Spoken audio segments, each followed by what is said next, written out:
कल India versus Afghanistan के बीच धर्मशाला में पहला वनडे मैच हुआ। हमने आपको पहले बताया था कि आप इंडिया वर्सेस अफगानिस्तान पर फोकस मत करना, क्योंकि ये सीरीज अब इंडिया की रोड टू 27 वर्ल्ड कप में पहला पड़ाव मात्र है। यहां से अब फोकस सिर्फ जीत पर नहीं रहेगा, बल्कि आप क्या स्ट्रैटेजी लगा रहे हैं इस पर भी रहेगा। क्या स्ट्रैटेजी लगाएगी इसको भी डिकोड करेंगे, लेकिन पहले कल मैच के बारे में बात कर लेते हैं, जो कि आधा आधा हो गया। जी आधा मतलब 50-50 ओवर का मैच होना था, 100 ओवर का मैच होना था, लेकिन बारिश की वजह से टोटल 50 ओवर का हो गया। दोनों टीमों को 25-25 ओवर खेलने को मिले, क्योंकि धर्मशाला में बारिश रुकने का नाम नहीं ले रही थी। और बारिश रुक नहीं रही थी तो कमेंटेटर खिलाड़ियों के बजाय पीछे जो पहाड़ है उसकी तारीफ करके टाइम पास कर रहे थे। लेकिन जो लोग दिल्ली, चंडीगढ़ और आसपास के शहरों में धर्मशाला गए थे वहां से, उनके लिए तो ये मैच बहुत इंपॉर्टेंट था। और फाइनली कल जब मैच स्टार्ट हुआ शाम को 6 बजे, हमें पता चला कि इंडियन टीम में हर्ष दुबे और गुरनूर बरार का डेब्यू हो गया। हर्ष दुबे इस सीजन सनराइजर्स हैदराबाद के लिए खेले थे, लेकिन गुरनूर का डेब्यू देखकर मुझे काफी खुशी हुई, क्योंकि गुरनूर पंजाब की तरफ से डोमेस्टिक खेलकर और वहां अच्छा करके इंडियन टीम में आए हैं। कई लोगों को ऐसा लगता है कि अब आईपीएल की वजह से सिलेक्शन होता है, लेकिन गुरनूर बरार अगर लाइमलाइट से दूर होकर भी टीम इंडिया में जगह बना लेते हैं तो ये बताता है कि सिलेक्टर्स आपको देख भी रहे हैं और नोटिस भी कर रहे हैं। और मेरे हिसाब से गुरनूर बहुत बढ़िया एडिशन थे इंडियन साइड में, क्योंकि 6 फुट 5 इंच का ये बंदा 150 किलोमीटर प्रति घंटे की रफ्तार के आसपास गेंद डालते देखना हम इंडियन क्रिकेट फैंस को हमको आदत ही नहीं है। ऐसे गेंदबाजों को हमने हमेशा ऑस्ट्रेलिया और इंग्लैंड में ही खेलते हुए देखा है। मुझे बढ़िया लगा इसे देखकर, लेकिन शायद अफगानिस्तान वालों को बढ़िया नहीं लगा, क्योंकि गुरनूर ने आते ही इंपैक्ट डाला। अपने इंटरनेशनल डेब्यू के पहले ही ओवर में पहला विकेट मिल गया उनको। इनफैक्ट भारत की नई गेंदबाजी के खिलाफ भी अफगानिस्तान टिक नहीं पाई।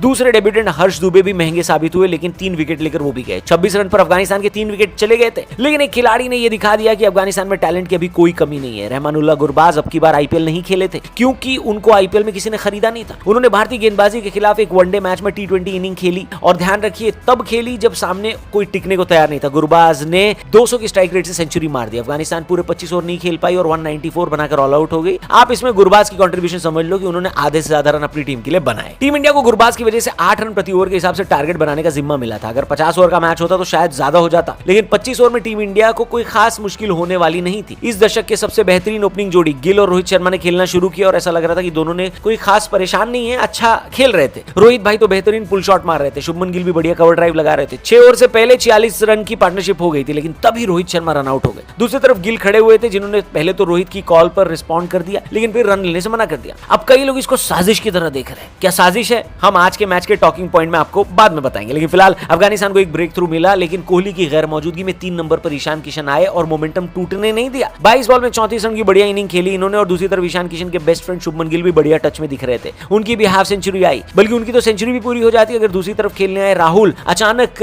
से विव रिचर्ड्स की आत्मा उनमें न आई होती तो। राहुल भाई इतना एग्रेसिव तो T20 में नहीं दिखे जितना कल वनडे में हो गए। 19 बॉल में 39 रन बना गए और गिल की सेंचुरी पूरी नहीं हो पाई। टीम इंडिया 7 विकेट और 13 रन रहते धर्मशाला में वनडे मैच जीत चुकी थी। सीरीज 1-0 से हम लोग आगे हो गए। अब थोड़ी बात करते हैं कल के मैच के टॉकिंग पॉइंट की। जैसा कि हमने आपको वीडियो में शुरुआत में बताया कि ईशान किशन को खेलते हुए देखकर लग रहा है कि ऋषभ पंत की वापसी अब वाइड बॉल सेटअप में मुश्किल होगी। ऋषभ पंत बहुत वक्त तक भारतीय वाइड बॉल सेटअप के साथ रहे। एक वक्त पर उनको धोनी का रिप्लेसमेंट माना जाता था, और इस वक्त तक ऋषभ पंत तीनों फॉर्मेट में अच्छा कर रहे थे, लेकिन पिछले कुछ सालों से उनकी T20 और वनडे फॉर्म खराब हुई है। वो इतने बढ़िया तरीके से स्कोर नहीं कर पाते हैं जितने अच्छे तरीके से कुछ भारतीय विकेटकीपर कर रहे हैं। इस सीरीज में उनको ड्रॉप करके ईशान किशन को जगह दी गई थी, जिन्होंने कल बहुत अच्छा प्रदर्शन करके इस बात को साबित कर दिया कि ऋषभ पंत को मुश्किल होने वाली है। वैसे अगर मान लीजिए ईशान किशन न भी चलते तो भी ऋषभ पंत की वापसी मुश्किल लग रही थी, क्योंकि फिर ये टीम मैनेजमेंट बैकअप विकेटकीपर के लिए संजू की तरफ देखता। लेकिन ईशान किशन का फॉर्म ये बता रहा है कि 2027 वर्ल्ड कप में टीम इंडिया के बैकअप विकेटकीपर वही रहने वाले हैं। आगे बढ़ते हैं। दूसरा टॉकिंग पॉइंट जिसकी कल काफी चर्चा रही वो था रोहित का रनआउट। रोहित शर्मा बहुत फाइन टच में लग रहे थे, उनके बल्ले से अच्छे शॉट्स आ रहे थे, लेकिन फिर एक मिक्सअप की वजह से रोहित शर्मा आउट हो गए। दूसरी तरफ गिल थे, जिन्होंने शुरू में इस सिंगल के लिए हाँ करके बाद में मना कर दिया। हालांकि रोहित के फैंस को यह बात पसंद नहीं आई और उन्होंने सोशल मीडिया पर यह लिखा कि शुभमन गिल रोहित शर्मा की वजह से इनसिक्योर्ड है और इस वजह से उन्होंने जानबूझ के रोहित को रनआउट कराया। पर मेरे को ऐसा नहीं लगा, क्योंकि गिल के रास्ते में भी गजनफर आ गए थे,